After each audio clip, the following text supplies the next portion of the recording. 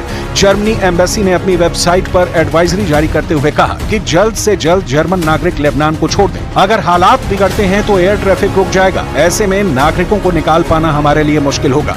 वहीं अमेरिका के national security advisor John Kirby ने मीडिया से कहा कि हम लेबनान के साथ तीसरी जंग को रोकने की कोशिश कर रहे हैं। हम चाहते हैं कि जंग के लिए एक और मोर्चा न खुले। नीदरलैंड के विदेश मंत्रालय ने कहा है कि डच नागरिक लेबनान की यात्रा करने से बचें और वहां रहने वाले नागरिक जल्द वहां से बाहर निकले। इसके अलावा कुवैत ने अपने नागरिकों से लेबनान छोड़ने को कहा है, जबकि कनाडा ने साफ साफ अलर्ट करते हुए कहा है कि उनके नागरिक तुरंत लेबनान छोड़ दें, जबकि उत्तर मैसेडोनिया ने भी अपने नागरिकों को तुरंत लेबनान छोड़ने को कहा है। कुल मिलाकर गाजा युद्ध पूरे मिडिल ईस्ट में फैल चुका है। अब देखना होगा कि अगर इजराइल पर चारों तरफ से हमले होंगे तो इजरायली सेना इसका कैसे मुकाबला करेगी।